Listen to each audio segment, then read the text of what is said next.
This clip is brought to you by BattleOnline.com.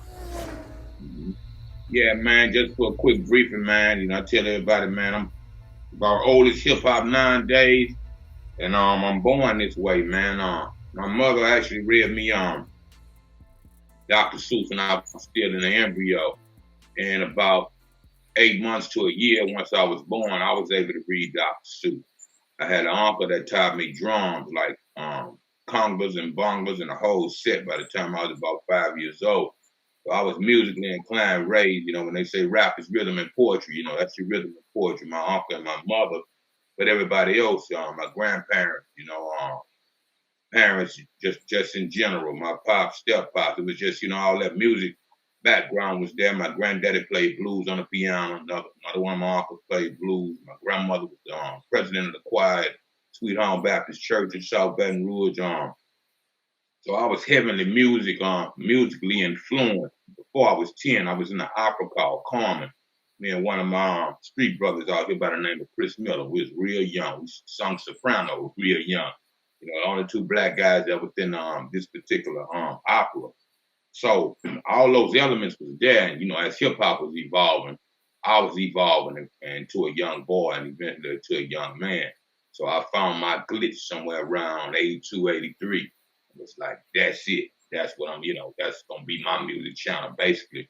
And somewhere, along the lines of the fourth grade, we used to have a poetry teacher that visited our classroom at least for an hour or so a week, and she was teaching us,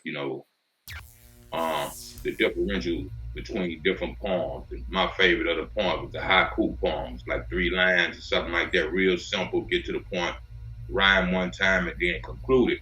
So I learned those writing elements from my poetry teacher, and of course my mother and aunts and uncles that wrote a lot of poetry and stuff like that. So all those combined elements made me who I am today, man. Just for a quick briefing, you know what I mean, to start. Okay, no, that's pretty dope and stuff. And it's definitely been documented that even when you was in high school, you was selling CDs and stuff to students. You was stocking your product in mom and pop stores and stuff like that. But even prior to this, at the age of 11, it says you was trusted the car keys of one of the most respected people in the neighborhood, and you was given access to a local recording studio, which is where you laid down some of your first rap. So do you want to speak about that? Yeah, really, my pops was starter, my step pops, really, Emmanuel Allen, he started to teach me to drive real young, about 10 or so, like that.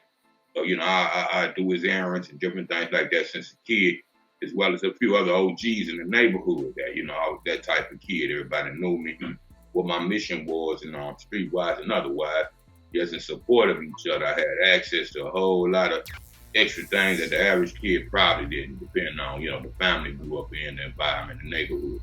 Um, Something else you asked me after that, man. I'm trying to remember. What was the rest Um, of the question? it was just based around, I guess, you getting access to a studio at such a young age and being able to lay down some early recordings. Yeah, shouts out to him and rest in peace to Tommy Jefferson. Tommy Jefferson was older cat. He had to be in his 30s, maybe 40s or something at the time. When I was 11, man, shouts out to my homeboy Black, man, from the 16th, 17th Street Projects in the top of South Baton Rouge. And my grandmother and older cousin, female cousin, and just finding them lived on both sides of those projects. My grandmother moved out of the bottom into the top, so I tell the guys in my neighborhood I grew up twice or 3 times, slash the bottom into the south, and eventually, the G Lane, the east side, as far as residing. But my man Black, to see me freestyling the project, in the breezeway and on the steps and just walking through. I used to tell my cousin, hey man, your cousin got a little something, man. I know a studio he can go into. I didn't know where to record in Baton Rouge to start. My uncle and them played in bands and festivals in the town, but they played live music and different things like that. So I had to come up. When I came up, I had the same but different evolution for his studio recording. Tommy Jefferson was one of the guys that my man turned me on to out in the Glen Oaks area, and told me where to go and start recording. For somewhere around 11 years old, my mom took me to and paid the first $20 ever And pretty much the rest is history for my report. So like I said, right in that 9, I started to actually do reporting, demo tapes and things like that about 11 years old. Shouts out to Black, Thomas Jefferson.